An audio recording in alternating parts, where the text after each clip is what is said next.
sample input as well. Okay, this is the same expression that we had in the sample input. Okay, so let me take this expression over here. Okay, and just by taking a glance at it, it is pretty obvious that this expression is not balanced. How can I say it's not balanced? Because if I count the number of opening brackets and the number of closing brackets, they don't match. Okay, so what you're going to do is let's try to understand the input and the output that we are being given. There are two outputs, right? So we need to go in and understand how these two outputs are coming into the picture. Okay.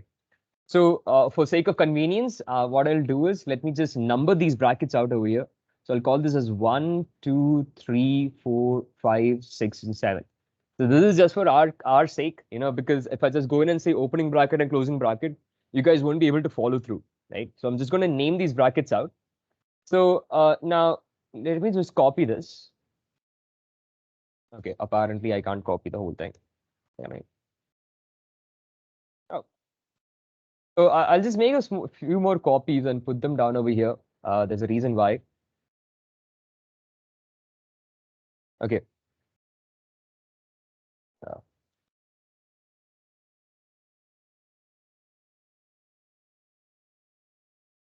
okay, so one over here and one, we'll put it down over. Okay, so I've written the same expression thrice. Okay, I'll tell you the reason why I've written it thrice later. Okay, so now let's look into the expression. So just by taking a glance at it, it's pretty obvious that the expression is not valid. Okay, how can I say that? So if I start making pairs, okay, I'm not talking about the solution or anything. I'm just, discussing about the problem statement, what we are being asked to do, right? So I have this opening bracket. Okay, bracket number 1 has a pair, which is bracket number 2. Okay, bracket number 1, bracket number 2 are a pair. And then I have bracket number 3 and bracket number 4. I can say these two are a pair. And I have my third pair over here, which is bracket number 6 and bracket number 7. So these, you can see bracket 1 and 2, 3 and 4, 6 and 7. These are pairs. And the imposter, this is the bracket number 5 is the imposter over here. Okay. So if I remove bracket number 5, okay, let's say I go in and remove bracket number 5, I'm going to get an expression which should look like opening bracket S, closing bracket, opening, closing, removing the imposter, which is bracket number 5, opening, closing. And there you go. Now this expression is a balanced expression, which I basically went in and got by removing one parentheses from the expression. Okay. Now there would be, now this is fine, right? I got an expression, and that is valid. This expression that I have over here, this is a valid expression. So I don't think there is much of a problem over here.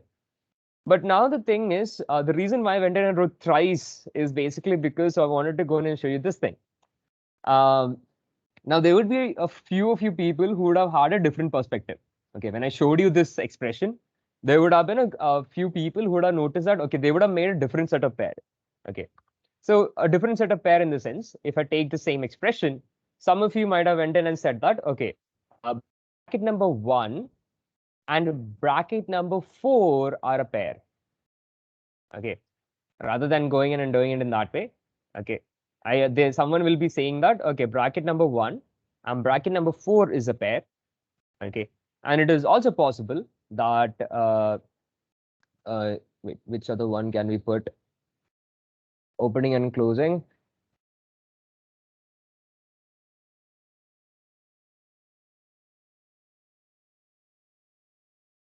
Okay, I made the wrong pair. Just a second. Not 4, 5.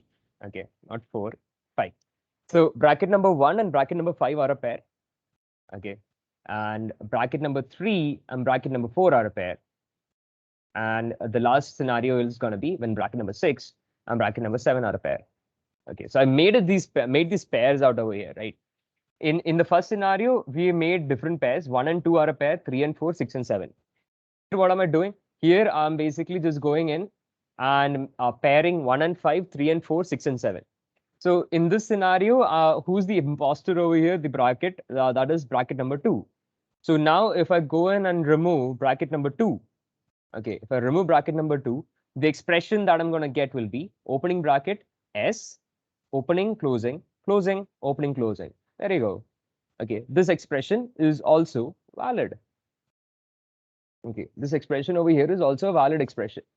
Okay. So yes, that also kind of makes sense now, right? This is also pretty good. So this is also valid expression. Now, which all ones did we remove up until now? I removed bracket number 5 and bracket number 2. Okay. Removing bracket number 5 gave me one specific output, and removing bracket number 2 also gave me another valid expression as well. Okay. Oh, there you go. Let me just move this down.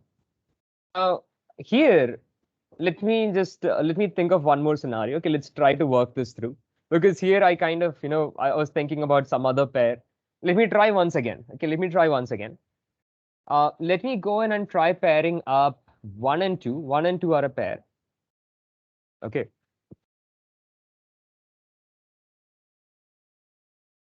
1 and 2 are a pair. 3 and 5 are a pair. And the very last, we have 6 and 7 who are a pair. Okay, now you can see that in this scenario, the imposter is bracket number 4. Okay, so if I go in and remove this bracket number 4, okay, because I'm able to make pairs, right? I just what I'm doing is I'm looking at an expression and I'm trying to figure out, okay, what all possible pairs can I make over here? Okay, so we'll come up to the solution, to the logical solution later on, but first and foremost, let's understand the sample input and output, right? So if I go in and I remove bracket number 4, I'm going to get an expression which looks awfully like the same answer that we went in and got before. Okay, so this is the expression that we got right now by removing bracket number 4, but it looks exactly, or you can say it is basically the same as the expression that we got when I removed bracket number 5. Okay, so if I remove 5 or bracket number 4, okay, either 5 or 4, I'm getting the same valid expression. Okay, I'm getting the same valid expression. Now, this is kind of what we need to figure out. Okay, so just by removing any particular bracket, we are able to go in and get a valid expression. Great. But, if you see the sample output over here, okay, the sample output basically requires us to go in and print all such output. Okay, all such output in the sense, see, when we remove one parenthesis, okay, here in this scenario, as we were only removing one parenthesis, what happened? We went in and we were able to go in and get two distinct solutions. Okay, two distinct solutions in the sense, this is my first one and this is my second one. Okay, so all the possible solutions, all the possible expressions or valid expressions that can be generated by removing the minimum number of parentheses need to be printed. So that is why you can see over here, right? I'm able to go in and get two such inputs, two such outputs. So this is the first one. Okay, this is the first output, which we have already found over here. And we have the second one. Okay, which is also something that we're finding over here. So output number 1, output number 2, both are there. But one thing you notice is there are only two outputs over here. Okay, what about the third one? I'm able to go in and generate this third expression as well. Now the third expression is basically same as the first one. So I need not print the same expression again. Okay, so this is also one such thing that we need to keep in mind, that when you're printing the output, okay, when you're printing the output, we'll only and only print, okay, we can say distinct valid expressions. Okay, this is a really important point, because else if you're just removing brackets, okay, let's say I only want to remove one bracket. If I remove bracket number 5, I'll get one. If I remove bracket number 2, I'll get an expression. If I remove bracket number 4 also, I'll get the expression. But how many distinct solutions are there? Just two, okay, which is these two. I need not print the third one, okay, because it's already been found. That expression has already been found. Okay, so we need to take care of this situation as well. Okay, now there is one more, discuss about that minimum parentheses part, right? So if I take the same expression back here,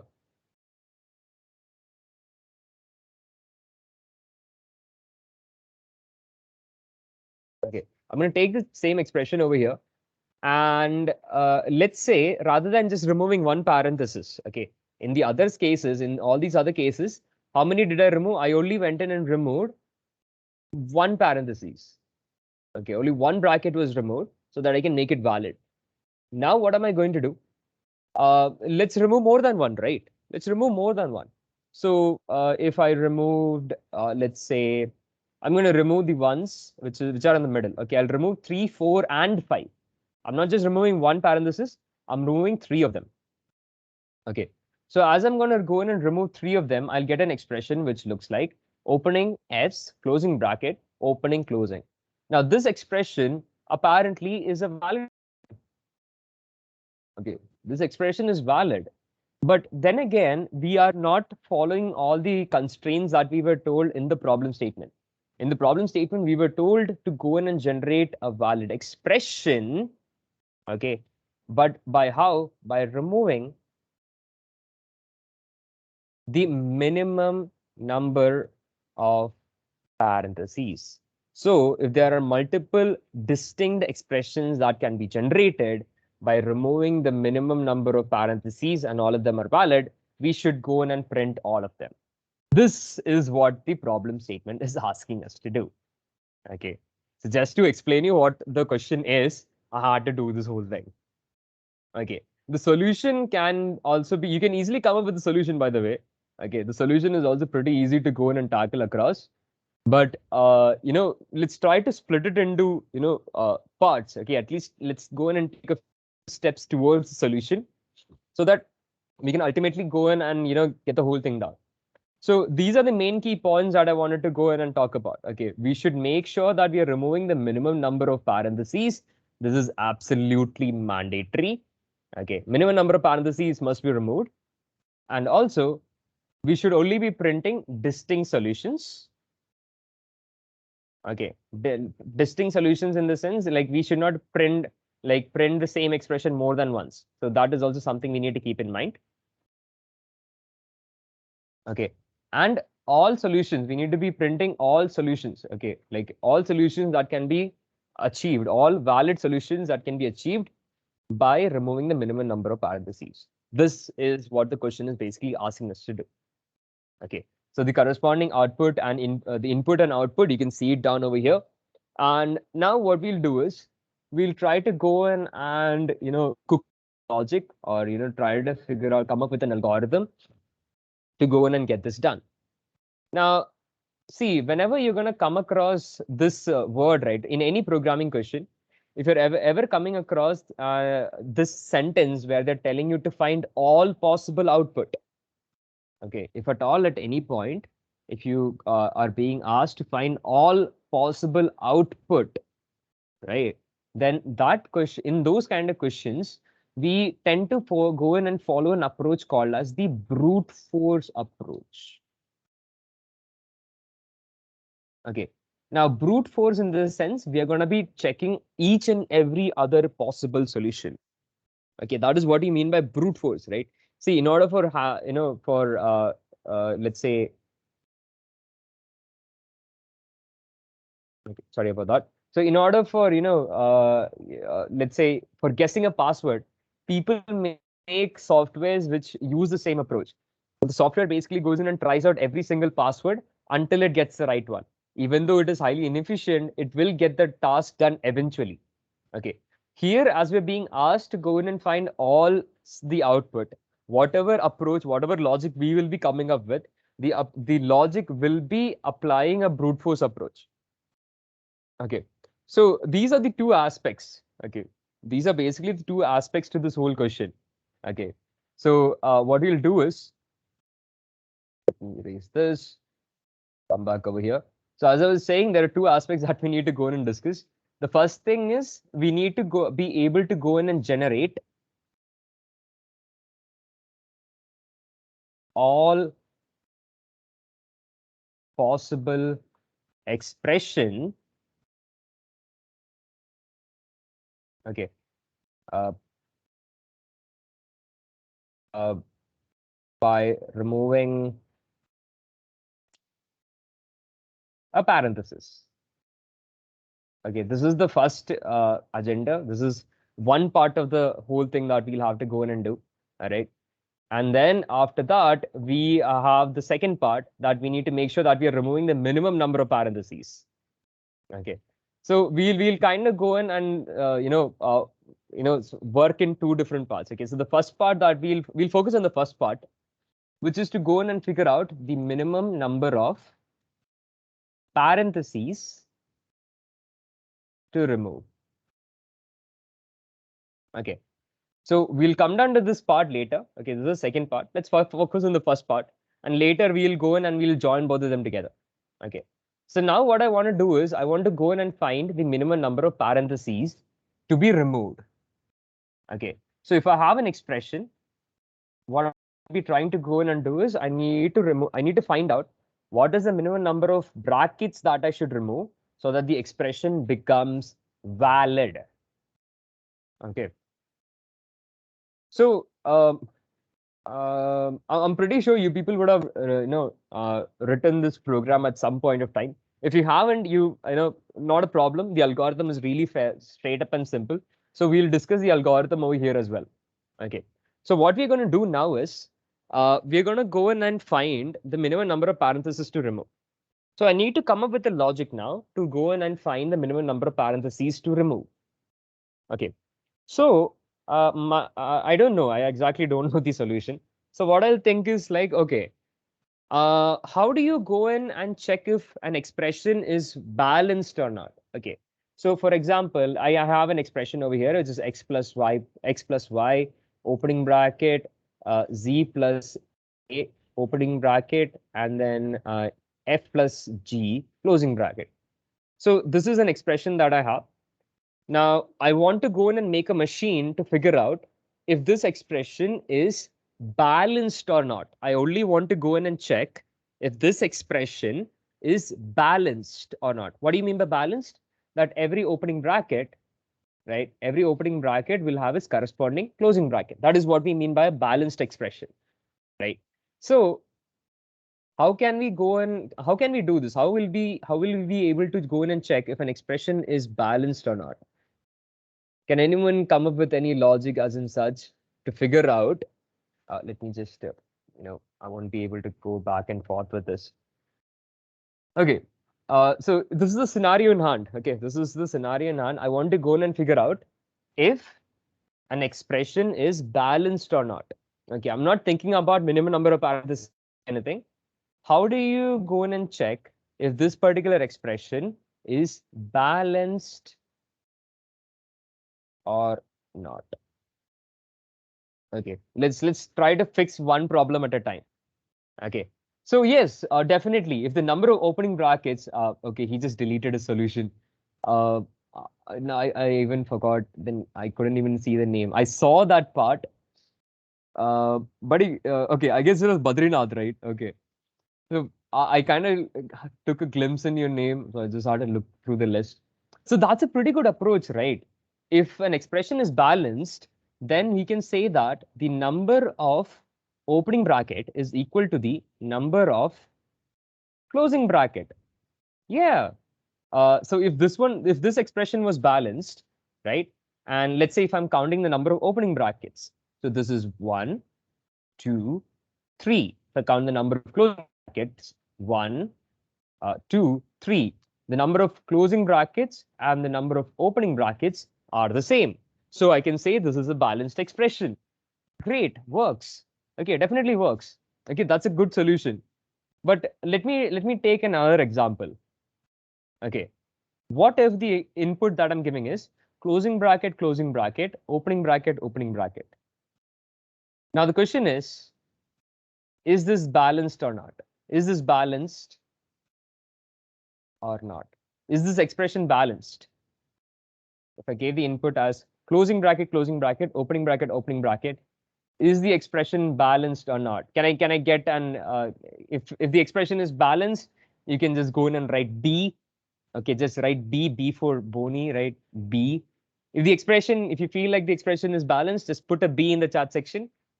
If the expression is not balanced, go in and put an N in the chat section. Put an N if it is not balanced, and you can go in and put a B if the expression is balanced. Okay, I have to resort to things like these, especially when It's an online session, so please do bear with me. I'm gonna make you people write a lot of weird things in the chat section. Weird things in the sense, like alphabets and things, and that's it. Okay. Okay, I only got 3 answers. What about others? There's around 40 plus people over here, and I'm please gonna expect half of you to respond. Okay, this is seriously concerning me if only 3 people are responding to this. Okay. All right. So no worries if the others haven't understood. See, it is pretty simple, right? If I look into this, do they have their own corresponding pair? Like every opening bracket should have its corresponding closing bracket on the right hand side. Okay. Now the problem is, does this opening bracket have a closing bracket? No, it doesn't. Okay. Similarly, does this opening bracket have a corresponding closing bracket? No, it doesn't. Even though in the expression, the number of opening brackets, okay, the number of opening brackets is 2, and the number of closing brackets is also 2. This expression is obviously it is not balanced. Okay, the expression that you're seeing in this in the screen at the moment is not balanced. All right. So we need to come up with a different logic. So counting the number of opening brackets and closing brackets would have worked, but we also need to think of this scenario, right? What if someone goes and gives this input? Okay, so in this scenario, I'll have to remove all the brackets. The only way this expression can be made valid is to remove every single bracket. Okay, then it will be nothing, and nothing is balanced. Okay. So we'll be basically using another approach over here. Okay, we're gonna go in and use another approach. Okay, and this approach is fairly simple. I'll even write down the algorithm over here if you people are not familiar with it. Not a problem. Okay, but I'm pretty sure you would have written this program at some point of time. I'm pretty sure. Okay. So what we're gonna do is, let me take an expression over here. Okay, I'll take the same expression, which is S opening bracket, closing bracket, opening, closing, closing. So I added one additional bracket over here at the end. Okay, so this is not the same as the sample input. Okay, so this is gonna be my test case. This is my sample case. Okay, now what I'll do is I'm gonna be following a few rules. Okay, you just need to remember the rules. I'll tell you how the algorithm works. Because see, how was your brain able to go in and figure out if this expression was valid or not? You made pairs. You made pair, right? So this bracket number 1, bracket number 2, cancel. Bracket number 3, bracket number 4, cancel, right? Bracket number 6, bracket number 7, cancel. What was the one which was not cancelled? 5. Okay. Similarly, if you look into the next one, okay, into the next one, you can kind of see the same. Okay, bracket number 1 and bracket number 5 cancels. Bracket number 3 and bracket number 4 cancels. Bracket number 6 and bracket number 7 also cancel. Okay, so they're canceling each other out, and whatever a bracket is remaining, that will go in and tell me, okay, that will go in and tell me which parenthesis I should remove. Okay, so let me try using this algo over here. Okay, so the way this algo works is you're going to be needing something called as a stack. Okay, I'm going to be needing something called as a stack. So let me just quickly make a small rectangle over here. Now, you would never have seen someone draw a better rectangle in front of you. Okay, it's so perfect. So looking into the solution, I'll tell you how this works. So when you deal with the stack, right, there are 2 operations. If you're not familiar with it, I'll just kind of go and give you a quick glimpse on it. In a stack, you do 2 operations. Okay, we do push and we do pop. Okay, so see, much like what the name suggests, stack. So we stack things on top of each other. Okay, so this word is really important. Okay, we place things on top of each other and we remove what is there on the top. So these push and pop operation, push means insert, pop means remove from or into the top. Okay, this is basically what a stack is. Okay, this is basically what a stack goes in and does. It does these 2 operations, which is push and pop, and we'll be doing these 2 operations, okay, onto our expression now. Okay, now for sake of my mental stability, so that I can actually say which bracket is which, let me just name over here. This is bracket number 1, 2, 3, 4, 5, 6, 7, and 8. So I have 8 brackets, and obviously it is not balanced. Now let me tell you how the algorithm works. Okay, so the algorithm goes in this way. Okay, the first thing that I'm going to go in and do is I'll go in and I'll start accessing one character at a time. One character at a time. What am I going in and doing? I'm accessing one character at a time. So if I access one character at a time, what's the first character I'll get? Opening bracket 1. Next character I'll get is S. Next character I'll get is closing bracket 2. Then I'll get bracket 3. Then I'll get bracket 4. Then bracket 5, bracket 6, bracket 7, bracket 8. So I'm going to be accessing one character at a time. So now while accessing one character at a time, what am I going to do? I'm going to check for two things. Okay, so there are two cases, right? If it is not a bracket, I don't care. If it is not a bracket, I don't care. If it is a bracket, then there is something I'm going to do to this stack. Okay, so this is my stack over here. Okay, so there's corresponding operations that I'll do. So there are two cases. Okay, so this is case 1. Okay, where the character, okay, where let's say if the character is equal to an opening bracket, if the character is an opening bracket, what do we go in and do? We directly just go in and push the opening bracket into the stack. If the character is an opening bracket, what do? We push the opening bracket into the stack. Okay, that's case number 1. Case number 2, what if it's a closing bracket? Okay, if the character that we're getting is a closing bracket, because there are closing brackets, right? So if it is a closing bracket, there are 3 scenarios we need to consider. Okay, there are 3 scenarios we need to consider. So I'll just write them down over here. So scenario number A, okay, scenario number A is if the character at top is, okay, the character at top in the sense top of what? Top of the stack. If the character present at the top of the stack is equal to an opening bracket, okay, if the character at the top is equal to an opening bracket, what am I going to go in and do? I'm going to go in and pop the entire, pop the character that is present at the top. Pop in the sense, remove the character from top. Okay. See, pop from top, push into top. Okay, that's how a stack works overall. Okay, so if the character at the top is an opening bracket, what do? We pop it. So this is basically the part where the cancellation occurs. Okay, so if we have an opening bracket cancels closing bracket. Okay, so if there is an opening bracket and I'm coming across a closing bracket, so what am I going to do? They're going to cancel each other out. Okay, now what if there is no opening bracket? There is no opening bracket in the stack, meaning this is case B, where if the stack is empty, okay, if the stack is empty, meaning there are no opening brackets in the stack. In that scenario, what are we going to do? We're going to go in and push. We're going to push a closing bracket into the stack.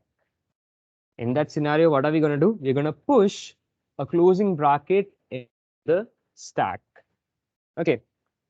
Now, what if, now someone should ask, right? If the character at the top is an opening bracket, we pop. Okay. Now it is also possible, that the character at the top is a closing bracket. The character at the top can be a closing bracket. In that scenario also, what are you going to do? You're going to just go in and push the character into the stack. Okay, in that scenario, what do? You push the character into the stack. So this is basically the algorithm that we're going to follow. Okay, so let's try following this. Okay, I'm going to keep the whole thing in over here. All right, and I'll try inserting elements onto the stack. Okay, so I have my stack over here. Let me.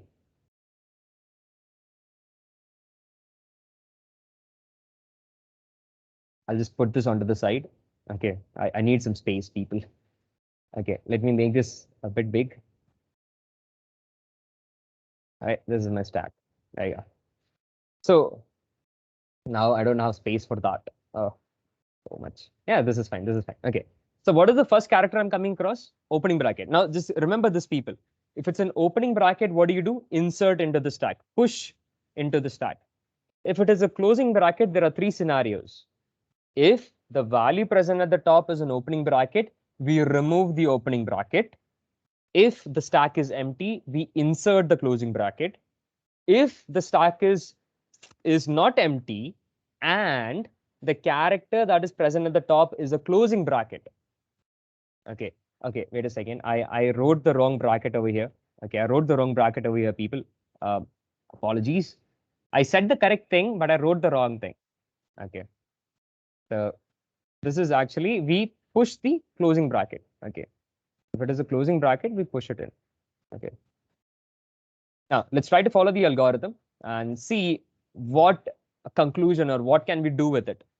So the first thing that I'm coming across is an opening bracket, which is opening bracket 1. Okay, so I'm coming across opening bracket 1. After that, I have S. Am I concerned with the alphabet? No, I'm not. Then I'm coming across a closing bracket 2. Now what happens? Closing bracket 2 and opening bracket 1, they cancel each other. So see, if it is an opening bracket, what do? Push. I pushed it. Then I'm coming across a closing bracket. If it is a closing bracket, okay, see it over here. See, I'm coming across the second character, right? If it's a closing bracket, what do? Let me check the value at the top of my stack. What is the value at the top of my stack? This is my top, right? What is the value at the top? An, an opening bracket. So if the value at the top is an opening bracket, what am I going to do? I'm going to pop it. Pop in the sense, remove the value present at the top. So the C1 is now going to be removed out from here because not C1, because bracket 1 got cancelled with bracket 2. Okay, the cancellation occurred. Then I'm coming across bracket 3. Bracket 3 is an opening bracket. Opening brackets are always inserted. Then I'm coming across closing bracket 4. Closing bracket 4. Okay, so it's a closing bracket. So what am I going to do? I'm going to check the value at the top. The value at the top is an opening bracket. So value at the top is an opening bracket, and the value that I'm trying to insert is a closing bracket. So what will happen? They'll cancel each other out. Okay, so 3 and 4 cancel each other out. Then I'm coming across character number 5. Okay, then I'm coming across character number 5. See, I've checked across 1, 2, 3, and 4. 1, 2, 3, and 4 have been done. Okay, now I'm coming across character number 5, bracket number 5. So bracket number 5, what is bracket number 5? Bracket number 5 is a closing bracket.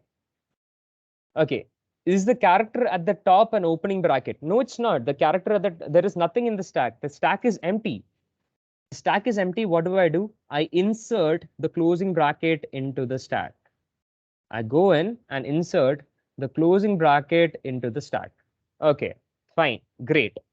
After that, I'm coming across character number 6. Character number 6 is an opening bracket. Opening brackets are supposed to be directly inserted into the stack. There we go. We are done with that. Okay, now what is the value at the top? The value at the top is this opening bracket. Okay, then I'm coming across a closing bracket, which is closing bracket number 7. So close this bracket. Okay. Now, before that, okay, closing bracket. If it's a closing bracket, what do? Check the character at the top. What is the character at the top? It's a opening bracket. If it's an opening bracket, then opening bracket will be removed out. We are going to pop it out. Okay, because we are doing the canceling. So bracket number 6 and bracket number 7 cancelled each other out. Afterwards, I'm coming across bracket number 8. Bracket number 8 is a closing bracket. So if it is a closing bracket and the character at the top, what is the character at the top now? The character at the top right now is a closing bracket. If the character at the top of the stack is a closing bracket and we want to insert a closing bracket, we will also be pushing it into the stack. And there we go. Okay. So this is how you go in and you normally check if an expression is valid or not. Okay. So if the stack is empty, okay, if the stack is empty, then what does that mean? It means that the expression is valid. Okay, if the stack is not empty, obviously the other side also stands true, that the expression is invalid. Okay, but now if I look into the stack, okay, if I look into the stack, that stack tells me what am I supposed to remove right now. If I look into the stack, how many characters are remaining? 2. So what does these two remaining things tell me? These two brackets are basically telling me the minimum number of brackets to be removed. And how many are they? 2. Okay, I need to remove a minimum of 2 brackets so that the expression can be made valid. Okay, how many elements are remaining in the stack? 2, right? So how many parentheses should I remove minimum? The minimum number of parentheses that I should remove minimum is 2. Okay, now I don't care which one they are. Okay, so I can remove, let's say I remove this one and this one.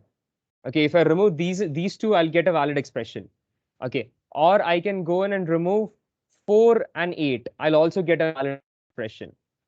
Okay, so there are different possibilities that are, that can be different expressions that can be generated.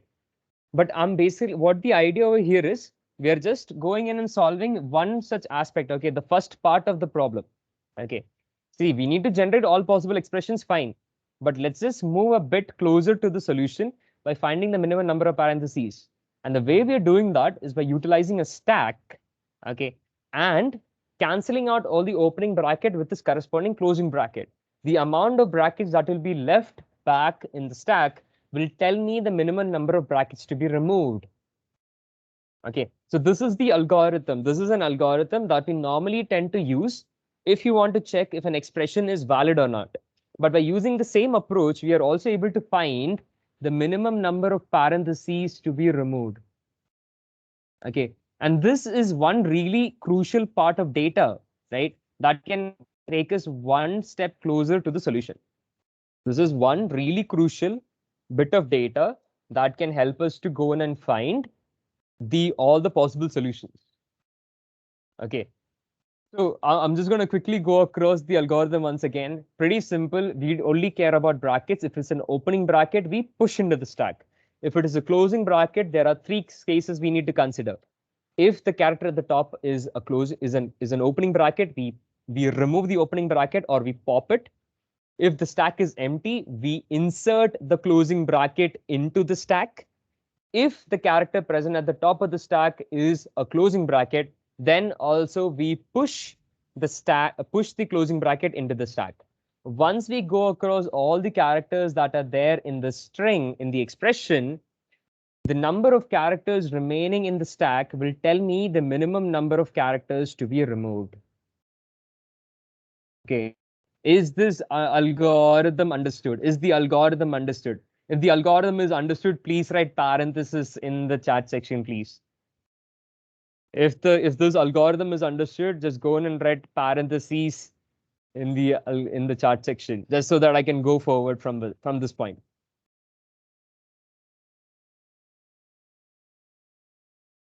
Okay, just one. People, if you have queries at any point, please do ask. Okay, I can't. This is seriously difficult to go in and figure out how many people are able to follow through, because especially all I can do is I can look at a screen and there's just names that are written over here. Okay, so please do, if you're coming across any queries like these, related to the algorithm, please ask. Okay, so if it is understood, please go in and write parentheses in the chat section. Okay, I just need a heads up so that I can move forward from that point.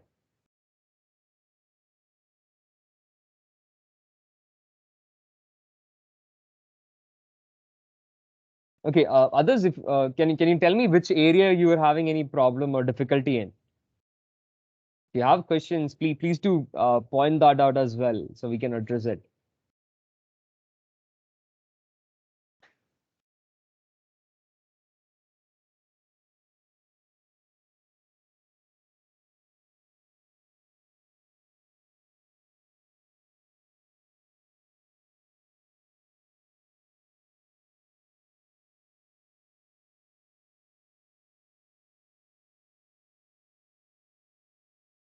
Okay.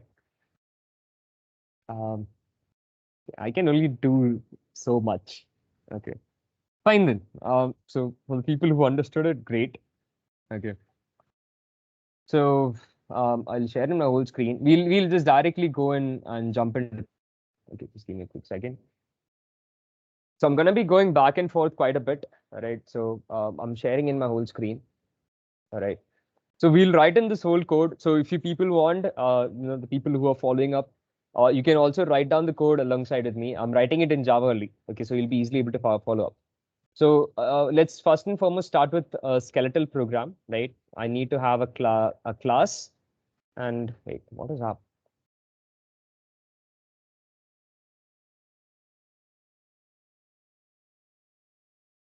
I don't want an update. Okay, so I'm starting with a skeletal Java program over here. I have my main function. Okay, so inside of the main function, let me just go in and create a string object or a string variable and assign it a value, right? I'm just going to assign it a value, s closing bracket, opening, closing, closing. No, opening, closing, closing. Okay, so what is the expression? This is the expression. There we go. Now, what we'll do is let's go in and create a small method which will tell me the minimum number of parentheses to be removed. I am exactly going to replicate the same algorithm that we just discussed. Okay, and everything that I'm going to use is everything that I'll be using, every class, every object that I'm going to be using are things which you already been taught. Okay, I'm pretty sure you people are done with collections as well. Okay, so over here, I'm just going to quickly go in and create a function. Okay, let me create a function over here. I want to go in and return the minimum amount of parentheses removed. Okay, minimum number of parentheses to be removed. This is the name of the function. Okay, to this function, I'll go in and pass my string, okay, which is expression. Okay, so let me just call this function over here. So I'll create demo object. Okay, and I'll call that function that I created called minimum parenthesis, and to it I'm going to pass the expression. Okay, so I'm just passing the expression, and this is a small method that we will create right now so that we can go in and find the minimum number of parentheses to be removed. Okay, so let me go in and I'm just going to replicate the whole algorithm, right? So what is the first thing that we need? I need a stack, right? If I want to replicate the algorithm, I need a stack. So how am I going to create a stack? I'm going to use collections. Okay. So import java.util.star, and that's it. Okay. So this will help me to go in and use collections. You people are familiar with collections, right? Are you people familiar with collections?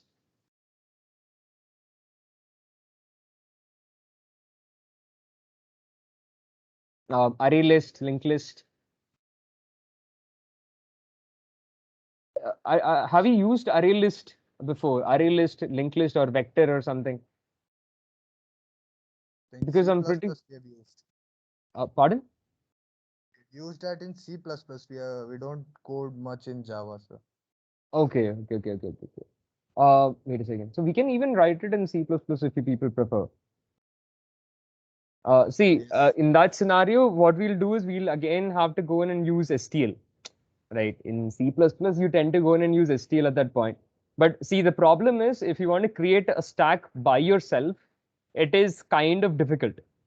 Okay, it is kind of difficult as in such because you'll spend some time, right? So we are gonna be we can either go in and use STL or just collection straight up and create the whole stack that we want. Okay, so I'm gonna use collections over here. So I'm just basically creating in a stack. Okay, the stack that I want to go in and the stack that I'll create will be storing characters inside of it. Okay, it will be storing characters, and let me name my stack as stack with an extra k. Okay, I'll name my stack as stack with an extra k. Okay, because why not? And let me just call this function the constructor, and there you go. So what I've done is I've created a stack over here. Okay, what I've done is I've created a stack, right? Now I need to access one character at a time from the string. Okay, I'm just following the same algorithm. Okay, so I need to access one character at a time. So how am I going to do that? I'm going to use a for loop. Okay, if I want to find the length of the string, it can be easily done by using the length method. okay, and then I++, right? And what I'll be doing is I'll be accessing so one character at a time. Okay. So I'm going to be accessing the character index 0, character index 1, 2, 3, 4, 5, 6. Okay.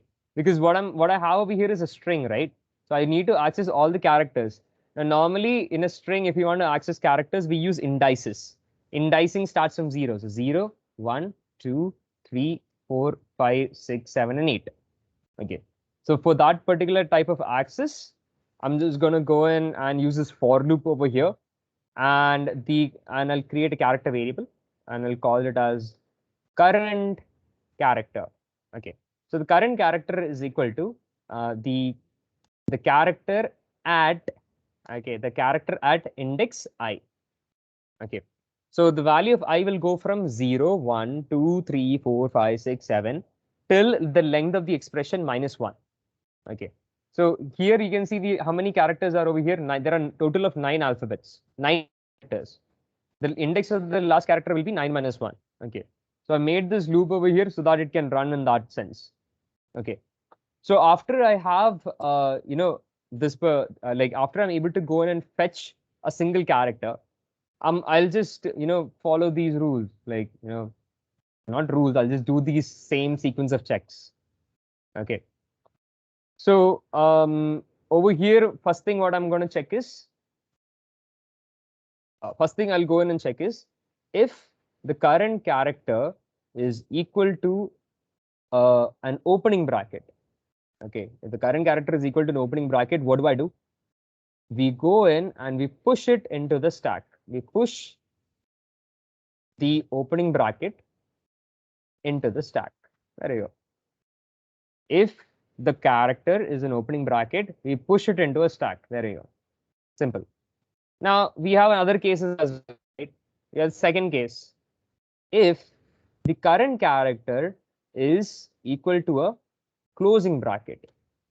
Okay, if the current character is equal to closing bracket, we need to do another set of operations, right? So what should we do? Now, see, there are 3 cases we need to tackle. Okay, there are 3 cases that we need to tackle. So, okay, what I can do is I can merge these two together. Okay, I can merge these two together. Okay, so I'll write it in this way. If the stack that I have is not empty. Okay, so I'm putting this exclamation mark, and that exclamation mark signifies not. So if the stack is not empty, okay, the stack is not empty, and okay, the stack is not empty, and uh, the value at the top, okay, value at the top in the sense I'm using this method called as peek. Okay, peek, what the peek method will do is it will go in and give me the value which is present at the top of the stack. Okay, so because we need to check, right, if the value that is there at the top of the stack, if the value that's there at the top of the stack is, sorry, I put it in the wrong place. If it is equal to an opening bracket, okay, if the value that's there at the top of the stack is an opening bracket, then what are we going to do? We're going to pop our stack. Okay, pop in the sense, remove value at top. I'm just, doing the whole thing. Okay. Now else. Now for what conditions will we come to else? See, if the stack is not empty and the character that is there at the top is opening bracket, we pop. But now what if the stack is empty? If the stack is empty, we'll come to else. If the character that is there at the top of the stack is a closing bracket, then also we'll come to else. And what is the else for? It is for going in and pushing the closing bracket into the stack. There you go. This will basically help us to go in and push the closing bracket into the stack. Okay. So that's it. We are basically going across each and every other character. We have a stack depending on it being an opening bracket or closing bracket, and also whether if it is empty or the value present at the top is an opening bracket. We are doing corresponding push and pop operations. Okay.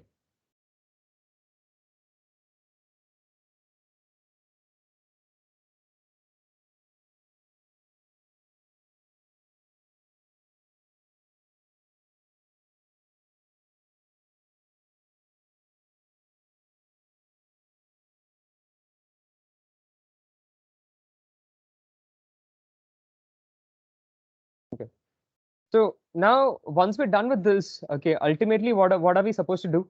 See, how do I find the minimum number of brackets that are to be removed? I just need to go in and see, okay, how many brackets are there in the stack?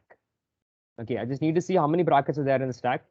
So because of that, I'll just go in and, return the value, which is the size of the stack. Okay, so stack dot size. So what does the size method return me? It returns me the number of components or the number of elements present inside of the stack. Okay, so just to go in and check this out, I'll show you people one particular tool. Uh, just a second.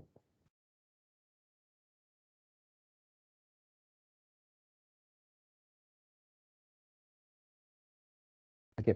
So this is a really useful tool, especially when you're dealing with stacks or data structures as and such. So this helps you to go in and visualize your code. So let me just make a few changes over here. Don't nest objects. Okay. Just give it a small second, and there we go. So we'll go line by line. Okay. So my execution starts in this line, which is, I'm writing string expression is equal to this. So I have my string object created, and the value of expression is the expression that we have, we given the value to it as. Okay. After that, we are calling our method, which is called as minimum parenthesis removed. Okay. We call our method call as minimum parenthesis removed. And to that, what are we giving it? We are giving it our expression. Okay. Now, inside of that, we are coming across the for loop. Okay. Inside of the for loop, the value of I starts from 0. Okay. I hope this is properly visible. And after that, we are going to check one character at a time. So what is the first character that will be accessed? The opening bracket. Okay. The first character that will be accessed is going to be the opening bracket, right? So character at index 0, opening bracket. Okay. So I'm accessing the character at that index. And after that, what are we doing? We have our stack, right? Currently, my stack is empty. And then I will go in and push the value. If it's an opening bracket, what do? You push the value into the stack. Okay, you can see the stack over here. Okay, you can see the stack over here. It has an opening bracket in it. After that, if I go a few steps ahead, okay, so the next character that I'm coming across is S. S is not an opening bracket or a closing bracket, so don't do anything. Okay. Next character I'm coming across is a closing bracket. If it is a closing bracket, now see over here, this is how you can follow the character that is being checked or inserted under the stack. So the character that I have is closing bracket. So if as the current character is equal to closing bracket, we're coming over here. And now I'll check. Okay, is the value present at the top of the stack? Is it an opening bracket? And also, is it not empty? Condition is being satisfied. So what will I do? I'll pop it. So when I pop that opening bracket, okay, my stack goes in and becomes empty. Okay, my stack becomes empty. Okay. Now I can just go in and keep taking it forward. Okay. So the whole process just continues on. And at the end, okay, sorry. And at the end, you can see that I'll be left with, just a second.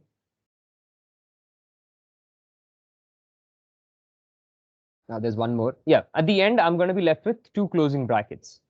There you go. Okay, we are left with how many? Two closing brackets, which is exactly the same thing that we had predicted over here. It's the same input, people. Okay, the input that we given is the same as this one. So you can see we are ending up two closing brackets inside of my stack. Now, what am I going to do? I'm going to print the number of characters that are remaining in my stack. And what is that? 2. I'm returning the number of elements remaining in my stack, which is 2. Okay. So because of which my program will go in and it will print. Okay, I'm not making it to print anything. I forgot to write system.out.println. Let me just write it down. System.out.println. Put this inside.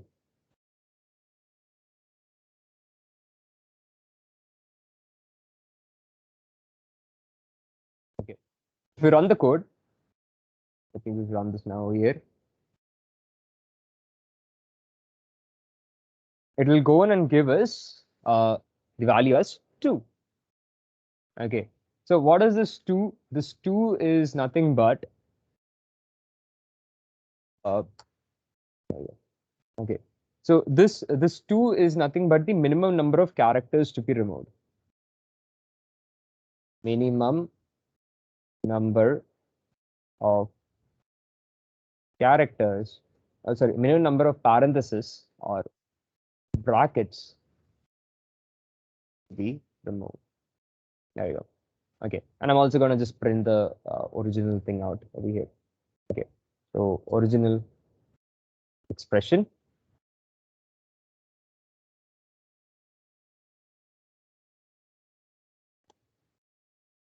Just save this. There we go. Done. Okay. So I just went in and replicated the same whole logic. Okay, this is the same logic that is used when you want to go in and check if an expression is balanced or not. Okay.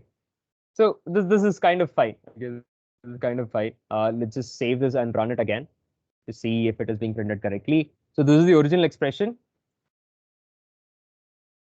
Okay, so this is the original expression, and the number of parentheses to be removed out is 2. The minimum number of parentheses brackets. I wrote brackets. Yeah, minimum number of brackets to be removed is 2. Okay, so we've kind of we are kind of done with 40% of the problem, by the way. Okay, so in order to go in and figure out all the possible, like in order to go in and find the minimum number of parentheses, we've done that part. Okay, so what are we supposed to do? We need to find all valid solutions, all valid parentheses, sorry, all valid expressions that can be generated by removing the minimum number of parentheses. So we've done half of the work over here, which is to find the minimum number of parentheses. Okay. Now let's do the second part. Okay, the remaining 60%. Now the 60% is actually pretty easy to implement. Okay, but like if you talk in terms of how much work the machine has to do, it is quite a lot. Okay, so I'll tell you the approach. Okay, I'll tell you what we're gonna do. Let's say this is the expression that I have, right?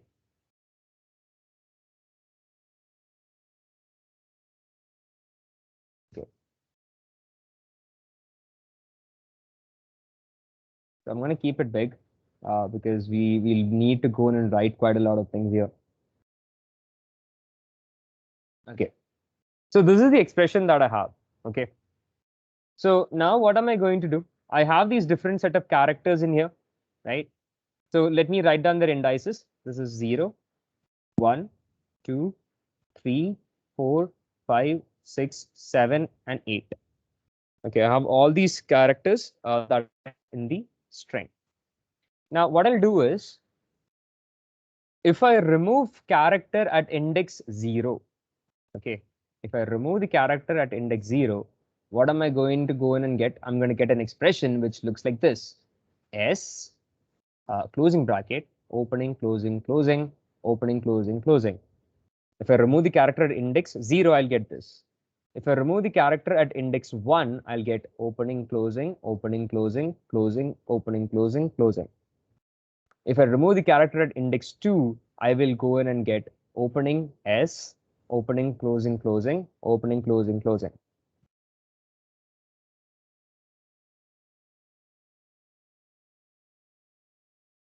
Okay. If I remove the one at index 3, okay, opening, closing, opening S, closing, then closing, closing, opening, closing, closing.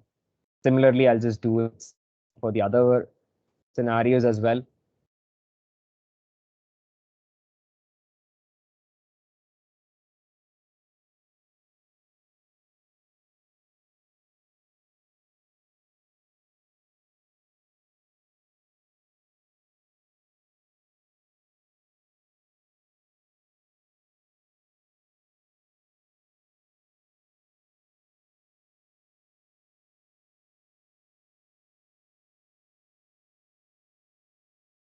Okay.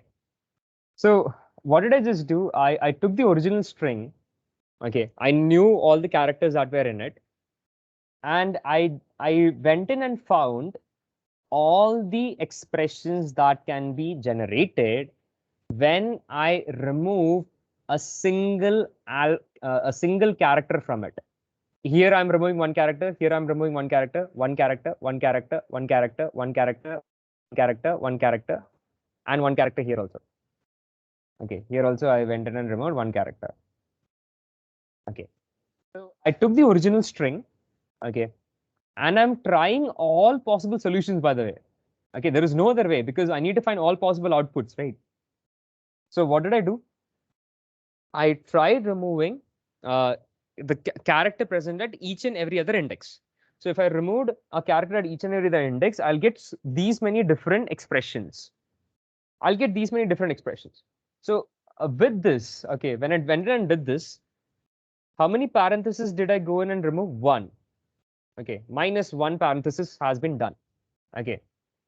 How many more should I remove? I already know the minimum number of parentheses to be removed. Okay, minimum number of parentheses to be removed for this expression is 2. We already know that. Okay, so what will I do now? I'll take this expression. Okay, take this expression over here, and inside of this, okay, so we'll have to go really deep inside. Okay, so in this expression, I again have different indices.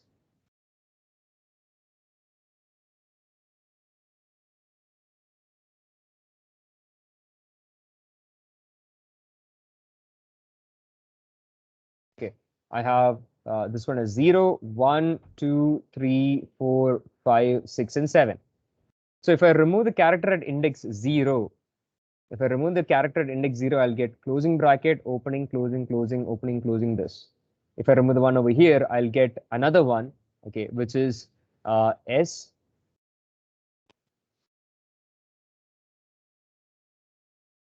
Sorry, which is S, opening, closing, closing, opening, closing, closing.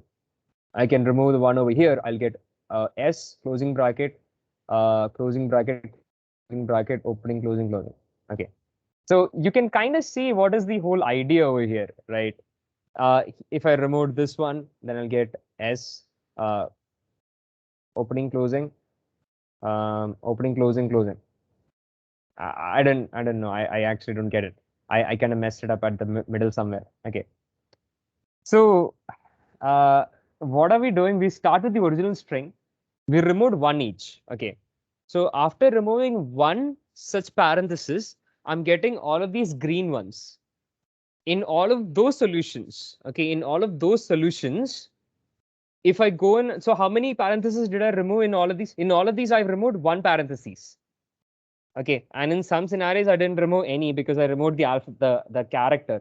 Okay, so if I went in and remove one more, okay, if I go in and remove one more parentheses, there will be a few of the solutions that are gonna pop up after that.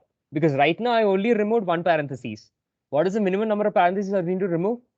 2. So if I went in and did the same thing once again with each of these, I will be able to go in and generate all the possible, uh, expressions that can be created. Okay, so the way this is gonna the way we are gonna go in and split this up, okay, or the way we're gonna be removing one character each, right? That is pretty simple. Okay, we're just gonna cut it into two parts. Okay, we're directly gonna go in and just cut it down in two parts as such, and the idea is to take it in this way. Okay, let me just. Okay, so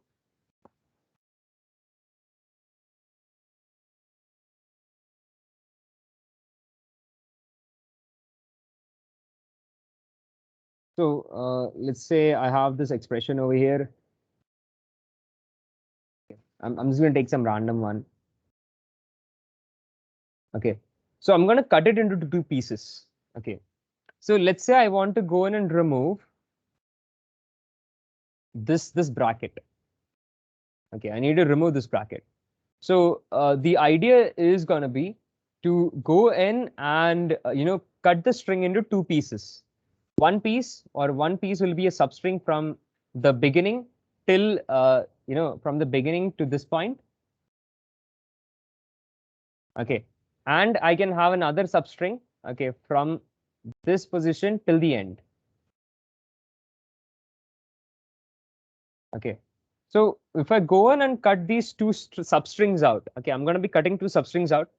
So this one is going to be from, I can say, yeah, this one is going to be from 0 to, okay, let's say this is I, okay. This bracket is present at index I. So I'm going to be creating a substring from 0 to I minus 1 and another substring from I plus 1 to the end, okay, to the end of the string. Okay, so now all I have to do is I need to just take, okay, what I'm rather gonna go in and do is I'm gonna go in and take, okay, I think I'll have to, uh, yeah, yeah, yeah. I'll just go in and take the left part and the right part and just join them together.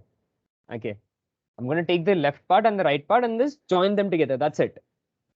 Okay, so over here, the idea of, for going and removing one character at a time, what am I going to do? I'm going to take the string and cut it into two pieces. Okay, so I can say I'll have my left over here and I'm my right over here. And there is going to be one character which is at index I, which is going to be removed out. And after that, if I add both of these strings together, they tend to concatenate, they join together. Okay. So we will try doing that part now. Okay, now the minimum number of parentheses, we will come back to this later on. But this is the main part. Okay. So I'm going to create a small function. Okay, let me create a small function over here. I'll call this function as, remove invalid because I'm going to be removing one parenthesis at a time, right? So I'm going to call this function as remove invalid. And to this function, I need to pass my expression. Okay. So to this function, to this method, I'm going to pass my expression. Okay. So if I do that, this is fine. I'll go in and call obj dot remove invalid, and I'm going to pass the expression. Okay.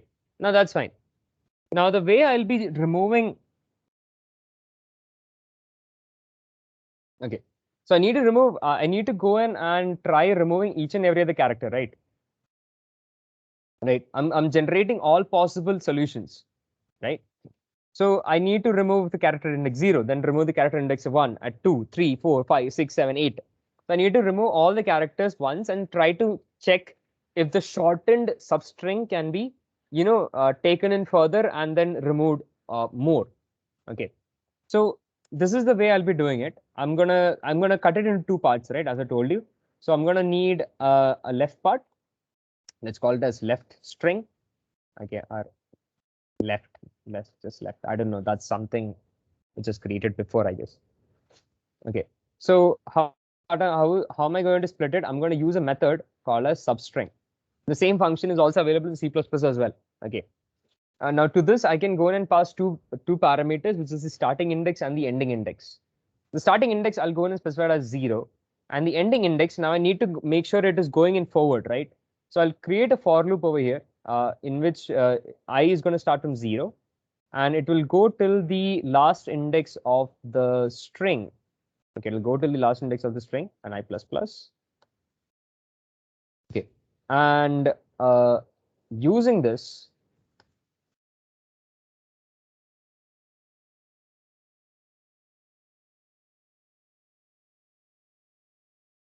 okay, there you go. So we are able to go in and generate that substring. Okay. Similarly, if I can go in and generate my right substring as well. Okay, by using the same substring method, and I wanted to start from I plus 1. Okay. Now the substring method, how it works is it's the same in terms of C++ as well. You need to remember this: if you're passing two parameters, the character at index I, okay, the character at index I is excluded. Okay, so whatever is a character at index I will not be captured. Okay, so I'm going to be remove the character at index 0, then character index 1, then 2, 3, 4, 5, 6, and that will keep going on. And here I'm creating a substring from character index I plus 1 till the end. Okay, So this is going to be from I plus 1 to the end of the string. Okay. So let me just show you what this is going to do. Okay. If I print left plus right, okay, I'm going to print left plus right, and let me change the expression a bit. Let me change the expression a bit. I'm going to make it A, B, C, D, E, F, G, H, I. Let's save this and run the code. Okay, so the original expression was A, B, C, D, E, F, G, H, I. Okay, now see the output. What is the first thing that I removed? A got removed. Then B got removed. Okay, in each of these expression, you'll be able to see that. Okay, here I removed A, here I removed B, here I removed C, here I removed D, here I removed E, F, G, H, I. Okay, so like every character got removed, and the shortened version. What is the shortened version? The shortened version is what I'm getting when I add left and right. Okay, so I'm able to go in and get that small portion over here. Okay, the shortened version. Okay.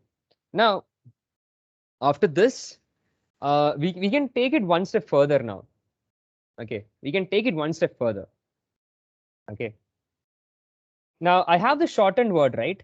I have the shortened word which is B, C, D, E, G, G, H, right? Let's not go till there. It will be a headache later. Okay, let's just take it to A, B, C, D, E, F. Okay, so for A, B, C, D, E, F,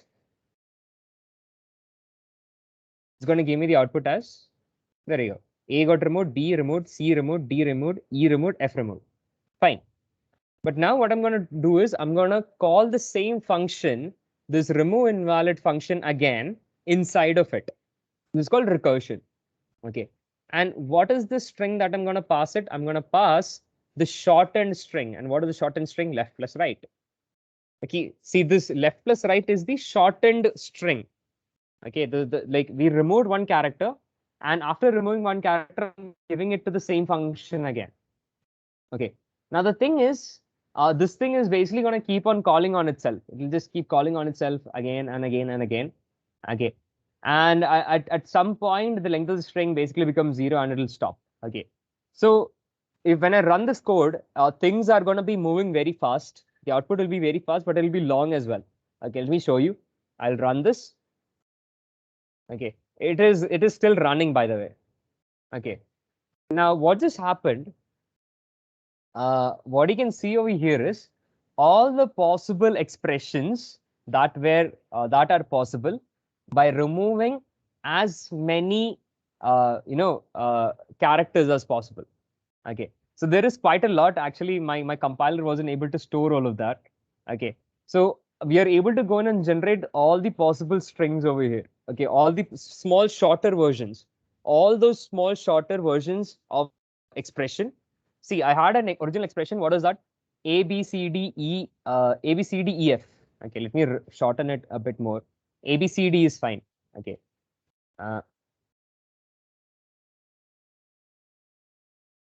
Okay. A, B, C, D is fine. So let me just run it. So it will stop at least. Okay. So A, B, C, D is fine, right? So I removed A, I got B, C, D. In that I removed D, I got C, D. In that I removed C, I got D. In that I removed D, I got nothing. Okay. Then what did I do? I tried removing D, I got C. Okay. Then I removed C, so I got B and D. Then I removed B and C, so I got D again.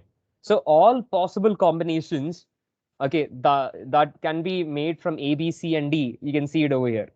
Okay, all of them, every single one of them is here. But there are also repeating ones.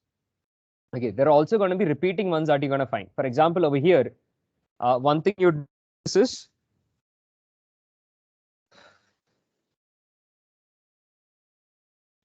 one thing you notice is this one and this one is same. Okay, these two are same. Okay, similarly, the one from 4th and 5th are same. These two are also same.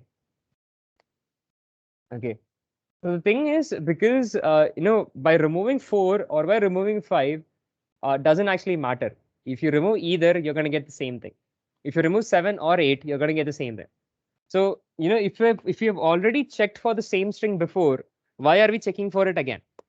Okay, if you already found that substring, you know what, there is no point checking for the thing again. Okay, just a second. Uh, okay, all right.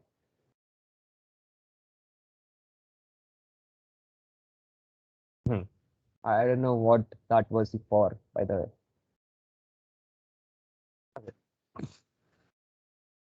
So basically, at this point, I'm able to go in and generate all the possible substrings. Okay. Now, let's do one thing. Let's do one thing. I'm going to write the expression back. Okay, I'm going to write the expression back over here. S opening, opening, closing, and then opening.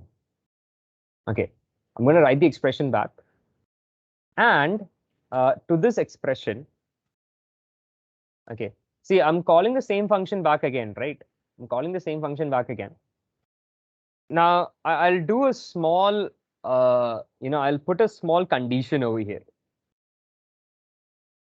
Okay, I'm going to put a small condition over here before printing it.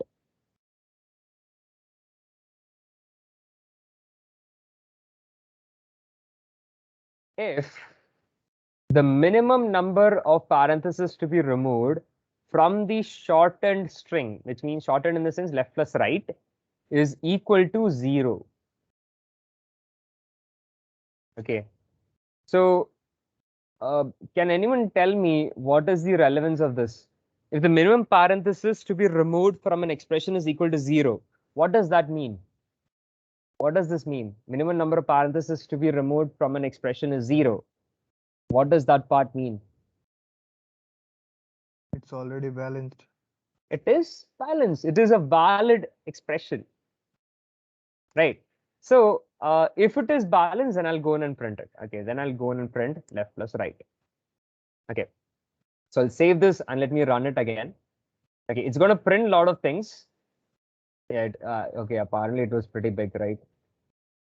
Yeah, it's going to keep printing for some time, but everything that it's going to go in and print will be balanced for sure. Okay, let me just stop this. It's going to print a lot of things. Okay, but everything it will go in and print right now is balanced. Okay, like these small things over here, like there, yeah, there we go. This is balanced. This is balanced. All of these are balanced. Okay, so this is kind of where our our this minimum number of parentheses to be removed is going to come in handy. Okay, so first and foremost, what I'll do is, see, I'm getting a lot of repeated strings, by the way. Okay, when I ran this, right, there are a lot of copies, okay, that are being generated. So in order to take care of that copy, okay, because there are a lot of copies being generated, what I'll do is I'll store all the strings somewhere. Okay, what I'm going to do is I'm going to be going in and storing all this strings somewhere. So for doing that, I'll use a hash set. Okay, the set does is it will only and only store unique values. Duplicates will not be stored in it. Okay, so I need it to go in and store strings. Okay, let me just write it over here. Okay, and I'll call this as set. Okay, with an extra t. Why not? Okay, so what I'm doing is I'm creating a hash set. Okay, a hash set allows you to go in and store unique values inside of it. Okay, so the set, I'm basically going to be populating it now. Okay, let me tell you how how I intend to use this. See, the problem right now that we're facing is when I run this, okay, this expression is able to print, valid expressions. But the problem is that it is printing a lot of copies. Okay, so what we'll do is, before going in and doing any of these, before going in and doing any of this, I'm going to go in and do a small check. Okay, I'm going to do a small check. If the set that I have, right, if it contains the smaller substring, which is left plus right, okay, or let's say if it doesn't contain, okay, if it doesn't contain, then we are gonna go in and insert that string. I think it was capital S, right? Capital S. So if the set doesn't contain the shortened string, what are we gonna do? Let's insert it into the, I'm gonna insert that word into the I'll call this function again. Okay. So what this will do is this will help me to go in and make sure that I'm not, coming across all these duplicates. Okay. I seriously don't want to go across all these duplicates over here, right?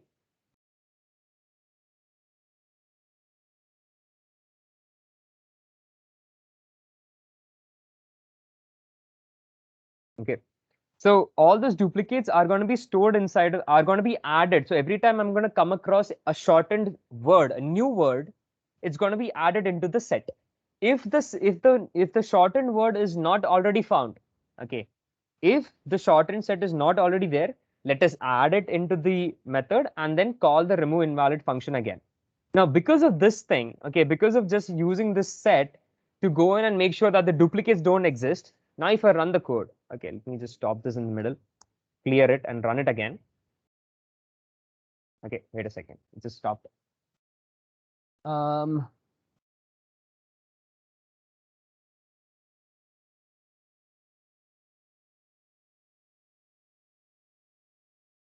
Asset set.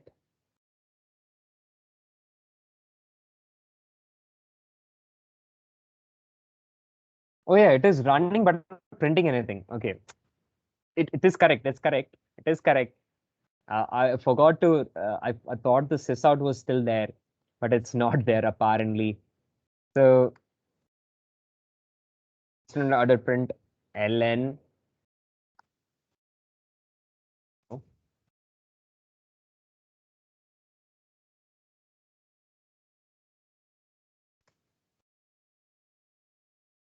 print left plus right. So if I run this now everything that you're seeing over here, these are substrings. Okay, I'm not checking if they're valid or not. I'm not checking if they're valid or not. I'm just printing them out. Okay. So all of them are unique. There is no duplicate over here. Okay. How did I remove the duplicate? I went in and introduced a set. And the advantage of the property of a set is that it can only go in and store unique values inside of it. Right. So by introducing that set, I'm able to go in and generate all of these smaller shortened versions. Okay.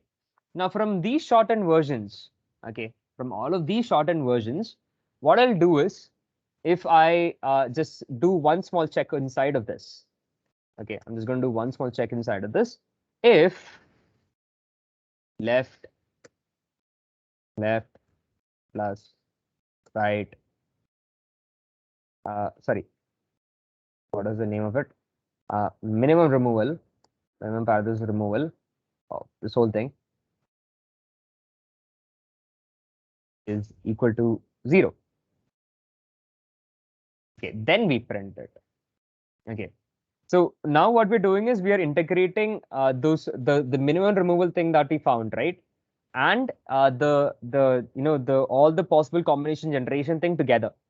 So now if I run this now, okay, every single output that has been printed is balanced. Every single thing is valid. Okay, we still haven't gotten the answer, by the way. Okay, we are almost like 90% there, but there is still a few problems. Okay, now what is the advantage? Okay, so up until now, what are we able to do? We are able to go in and find valid expressions. Okay, all of these are valid expressions, and all of them are distinct. Okay, so all of them are valid, all of them are distinct. So we've checked a few checkboxes. Okay, we checked 2 checkboxes. There is 1 checkbox which is still remaining. Okay, so if you look across any of these, any of these expressions over there that is written over here, there aren't much, by the way. Okay, if you look into any of these expressions, all of them are balanced. Okay, all of them are balanced. You can't say one of them is not balanced. Every single one of them is balanced because I'm using the same 2 functions that we created before together, and we are getting this answer. So yes, everything is working correctly, but there's a subtle problem. Okay, because the problem statement basically was asking us to find all the valid expressions that can be created. Okay, that can be created by removing the minimum number of parentheses. Okay, this is the part that we need to now think about. Minimum number of parentheses must be removed. Okay, so we got these two things checked out. Let's think about how to implement this. Okay, that is also not that big of a deal because we just need to use the things that we already know together, and that's it. Okay, that's basically the whole thing. So let me just put this back. Okay. Now I'm gonna just remove this. Okay, I'll bring this back, but not now. Okay, not now. Not here at least. Okay. So rather than calling everything over here, I'm not gonna call this remove invalid method here. I'm gonna create one more method. Okay, I'm gonna create one more method, and I'll call it as solution. Okay, solution. And to this, I can go in and pass my expression. Okay, whatever I'll pass, it will be inside of this. Okay, so I'm going to call this solution method and pass the original string. So inside of the solution, I'm just going to bring both of the methods that we created together.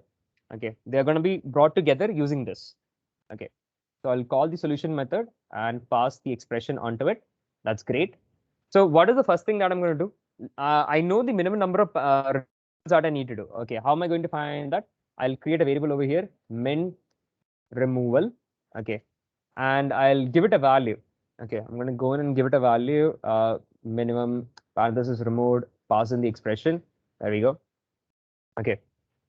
And so now that I know the minimum number of parentheses to be removed, okay, let me just print this out.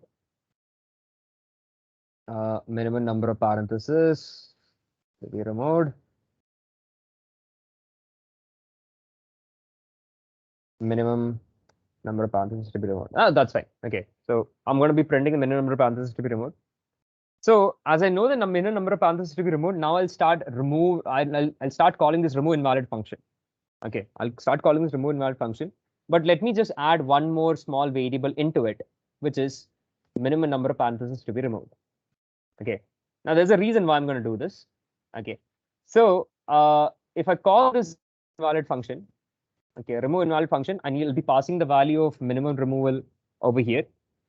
And now every time I call the same function inside of it, I'll be reducing the value by 1. Okay, because see, as I told you people before, we only need to go in and get this thing checked, which is the minimum number of parentheses to be removed. Okay, so I'm going to make sure that this function is being called how many times? Minimum removal number of times.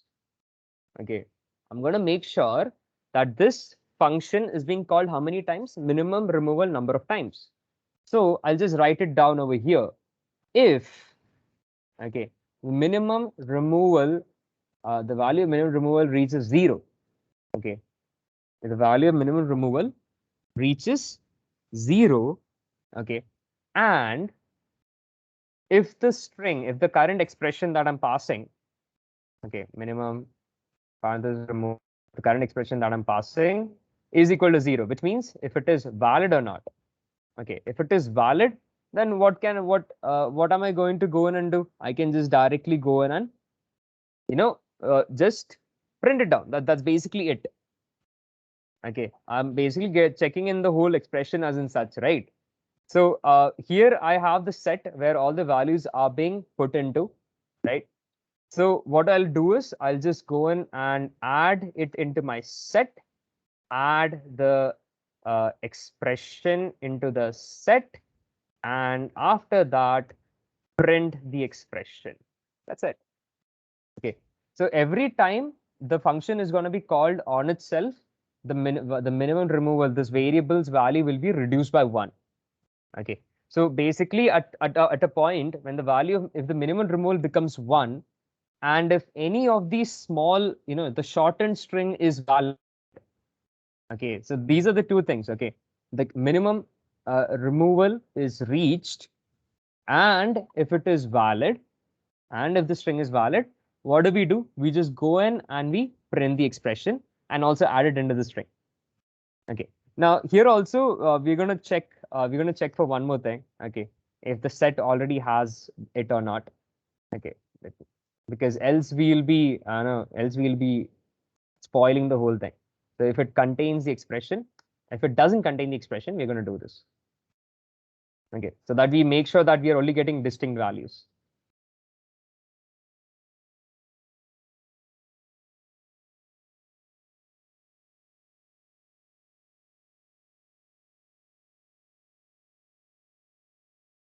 There we go.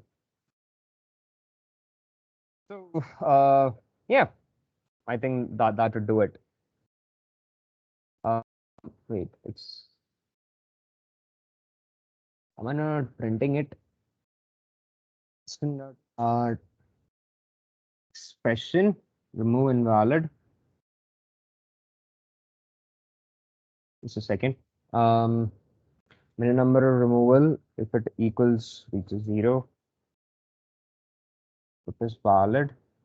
I'm going to be checking inside of my set. Wait a second. I mean,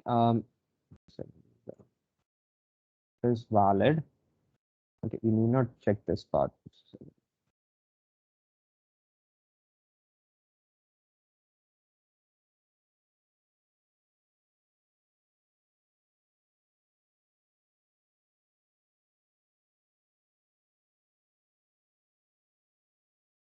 Yeah, anyway, going to call this, right? Okay, fine. So left is right. Yep, there you go. Yeah, we didn't actually need to check it. Like we're anyways going to be adding it prior to it and then checking in the whole value, right? So anyways, it's not going to change. So you can see that we are getting in all the four possible solutions over here. Okay, so the original expression that we had. Okay, so this was the original expression, and by removing a minimum of 2 parentheses, 4 such distinct outputs can be obtained, and you can see that all 4 of them are different. Okay, all 4 of them are different, right? This was not exactly the sample input that we were given. The sample input that we were given was this one, okay, without the actual ending bracket. So if you run this now again, it'll go in and tell me the minimum number of brackets to be removed is 1, and there are 2 possible outputs, the first one and the second one. There you go. It is working as it should. We can even try it down for that other test case, okay, which was closing, closing, opening, opening. So in this scenario, it is pretty obvious that I'll have to remove all of them. Okay, I have to remove all the brackets, and there is no such solution. There is a solution, but it is empty. It is printing a solution, by the way, but the expression is empty. Okay, you can kind of go in and see if I put an S in the middle. Okay, let me put an S in the middle. So it will still print the expression with just S. Okay, because there is no way to go in and balance it by just removing it, by just removing brackets. We'll need to add brackets onto it. Okay, so this is basically the whole code as in such. We basically just split it into parts. Okay, so there were a few things that we had to take care of. Okay, the things that we had to take care of for that, we need to first and foremost we need to check if it is a valid expression or not. So we took care of that. We also made sure that it is distinct. How did we do that? We created a small set over here. Okay, so by using a set, we able to go in and store unique values. And then for the minimum number of parentheses, we had created a function called as minimum removal. Okay, this will go in and tell us the minimum number of parentheses to be removed. So what we did is we went in and called that remove invalid function. Okay, we have this remove invalid function, right? So we went in and called that function how many times? We called this function equal to the minimum number of removal times. Okay, so that was the reason why we went in and we were passing that value. Okay, once we found the value of minimum removal, okay, we are passing that to the remove invalid method. There we go. And every time the method is called, you can see that its value will be reduced by 1. Okay, and at some point it will become 0. If it becomes 0, it means minimum number of removal is reached. As we have reached the minimum number of removal, let's check if any of those shortened strings, okay, any of the shortened string is valid or not. If it is valid, I'll just go in and print it out. Okay, else this will just go in and keep trying out all possible combinations. Okay, this is basically for finding all shorter strings. Okay, this one is used for finding all shorter strings. And we have our set over here, which has been created. so that I can, so that we'll only be dealing with distinct values. Okay.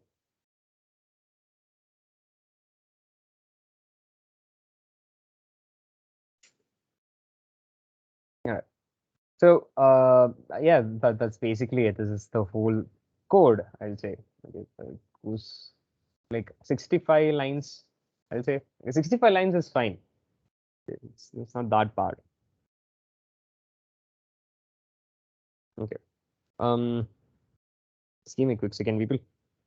So if you have any queries regarding the code or anything as in such, please do go in and ask. I'll share the code in the chat section. Um,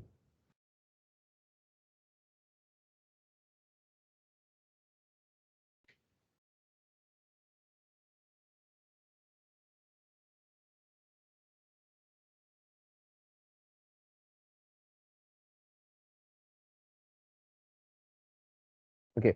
So people, I put the I'm putting the code in the chat section. So please do go through that. If at any point you're not able to figure out why, what is the purpose of this, the logic. Okay, think about just the logical process. What he went in and did. We just took the whole problem apart. Okay. This particular problem statement is pretty like the program that we went and had and we had to write was a pretty easy one, especially when we go in and break it down further. Okay. Yeah. So please do go through the code. And you can ask me like if you have any queries regarding the logic, like why is this thing being written? What is the purpose of this variable or anything? Like you can just go in and ask.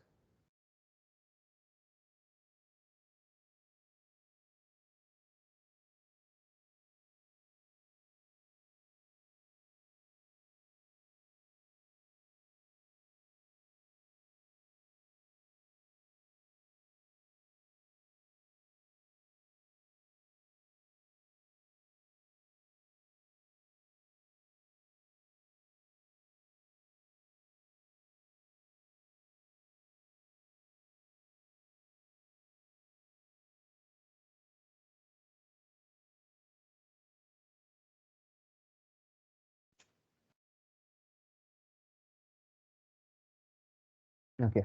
Uh, right. Mhm. Yeah, I'm not gonna make anyone write anything more. If it doesn't work for one go, then there's no point doing it other. No, again. Okay, so this is also fine. Do you people need this? Like, I can make an image of this. I can export it into image and share it if you want. Do people need this? Like this thing? Okay. So yeah, sorry, you don't need this, right? Like because silence is consent, right? I'll just say you don't need this so that if no one says anything, I'll just remove the whole thing out. Because we have one more small question, which is a pretty simple one to achieve.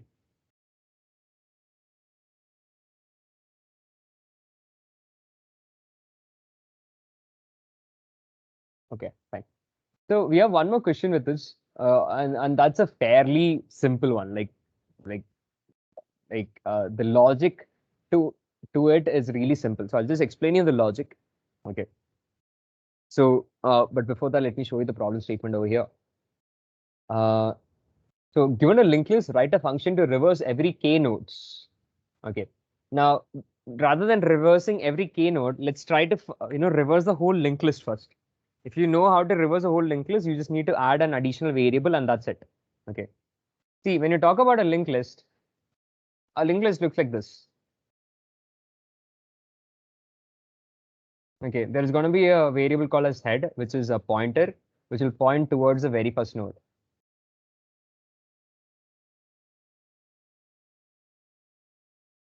Okay. So over here, I am a very first node. Okay, I'm gonna make a few copies of this and just paste them across.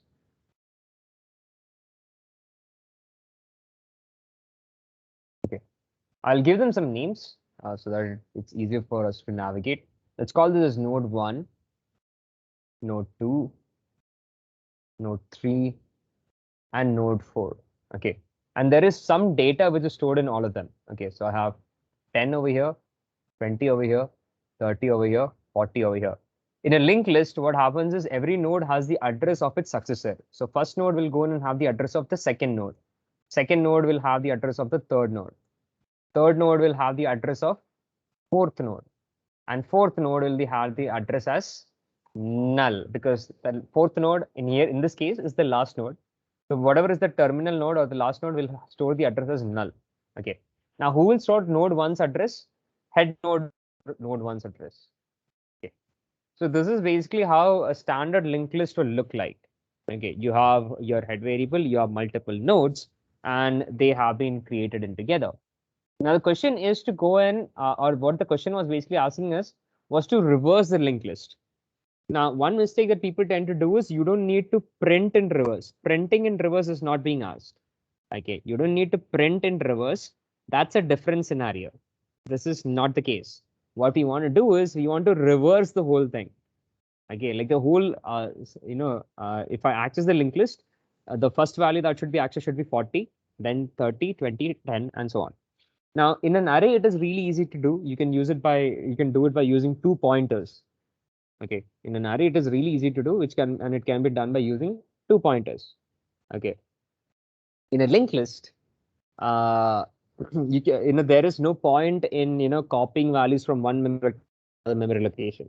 Okay, and you can do that, but the amount of steps taken and the amount of time that will go for it is really high. Okay, so that's not a viable option. So what we rather tend to go in and do is we will be going in and swapping, like changing the addresses inside of each and every other node. Okay, the approach of actually reversing a linked list. Okay, so if you want to go in and reverse a linked list, what are we going to go in and do? We're gonna be going in and updating the addresses, like taking the address from this node to that node. That's what we're gonna do. Okay.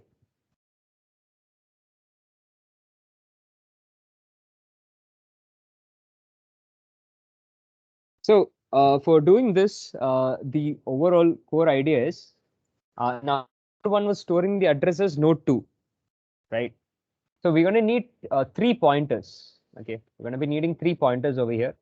We need one pointer which we'll call it as current, another pointer which we'll call it as next, and one more that we will affably call it as previous. Previous is going to start at the value as null. Okay, previous will be starting in the value as null. Okay. Now this is the logic. Okay. Previous initial values. Okay. Previous is equal to null. Okay. Current is equal to head. And next is equal to current dot next. This is the initial values that we're going to start off with. So you can see they are in their correct positions. Current is in its current position, which is in the very first node. Next is in the second node, always one position after current. Previous is starting. Okay. So at every point, we need to go in and do this in a loop. Okay. So this is basically a loop, and I'll tell you the repeated operation we're going to do. The first thing that we're going to go in and do is we're going to go in and say the address in the current node. Okay, the address in the current node is equal to previous. Okay, the address in the current node is equal to previous. Okay, and after that, previous is equal to current node. And the third thing, wait a second, current is equal to next. Okay. So with this, what will happen is, okay, there's one more instruction I forgot. We need to move next forward. Okay. So once that is done, we will go and next is equal to next dot next, or you can say next is equal to current dot next. That will also do. Okay, in the current node, whatever is the address, that will be stored inside of next. So we'll make sure that it's going in further. Okay, so if I follow this order, okay, now just pay close attention to this. So we've initialized the values, so that is done. Now current dot next is equal to previous. Okay, so what is current dot next? Current node is pointing to next, right? Current, because next in the sense current dot next, or you can say address rather than writing address next over here. I should write address. Okay, address in current and address in current.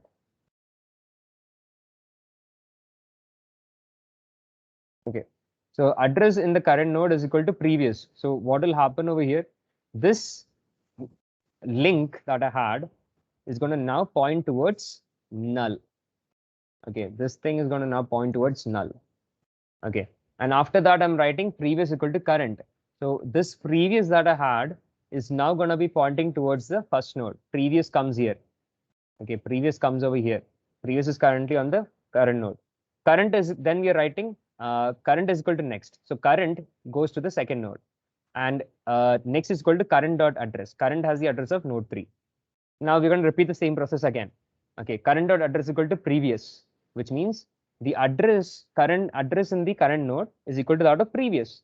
So this node is going to be holding the address of node 1. Node 2 will store the address of node 1. And after that, we'll do the whole moving procedure. Previous will be equal to current. Current will be equal to next, and next will be equal to current dot address. So the moving happen over here. Okay. After that, the same process, current dot address equal to previous.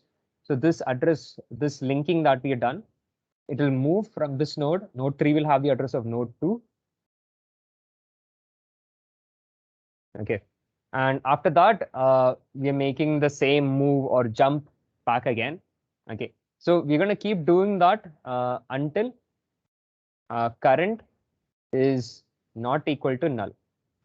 Okay. Until current is not equal to null, we'll just keep going and doing this. And after that, we're going to do the same process again. Previous will come over here, current will come over here, next will be equal to null. Next will be equal to null. So current dot address is equal to previous. So this address changes. Node 4 will hold the address of node 3. Okay, and that's it.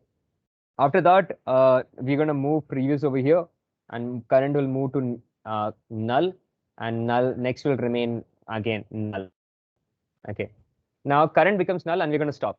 Okay, now one thing you'd see is after the whole operation, the whole thing is now reversed. Okay, but the last thing that we need to do is we need to make the head variable to go in and now hold the address of current. What is current? Head variable to hold the address of previous. Okay, so head will now store the address of 40. So there you go. We have reversed the whole linked list. Okay, it's a pretty simple algorithm that we need to go in and follow through. And what we're doing is we're just taking advantage of 3 variables which are going to move together. Okay, they're like the 3 musketeers. Okay, but they are kind of being used to go in and swap change the direction of an entire linked list. Okay, it's pretty easy to go in and do. Okay, now according to the question, what we're being asked is we need to reverse every k nodes. So now only thing that we need to do is we need to keep a variable over here, a counter. Okay, what do you want is a counter? Okay, and every time we go in and do this, the counter increments. Okay, now if the counter reaches k, okay, if the counter becomes equal to k, what is k? We need to go in and swap after k values, right? So after every 3 values, we need to for every 3 values, we need to reviews. We need to go in and reverse. So 1, 2, 3, 4, 5, 6, 7, 8, 9, 0, right? It will become 3, 2, 1, 6, 5, 4, 9, 8, 7, 0. That's how the whole reversal works. So the idea is every time the counter becomes equal to k, okay, we're going to just go in and reset the whole thing up. Like the value of previous, current, and next, we'll just go in and make it reset. Okay, reset from the current position so that it stops, and then the same linkage is going to be maintained back. That's it. Okay. All right.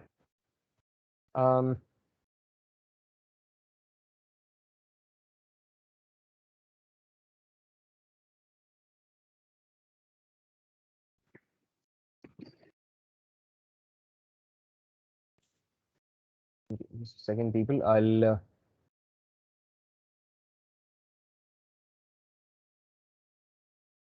Well, okay, then, people. So I guess we are already out of time for today. Okay. So I'm sharing in the attendance and feedback form in the chat section. Kindly do go in and fill it so that we can update in your attendance and feedback as well. Okay, so please do go in and do that. Okay, so that would be it, people. If you have any queries or doubts regarding the program that we just discussed, you can go in and approach us in any of the upcoming sessions, and we can definitely help you people out. Okay, okay.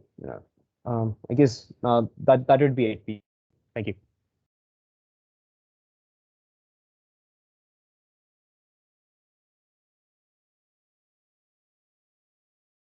Abhinav, you can get yeah, just a second. The recording has been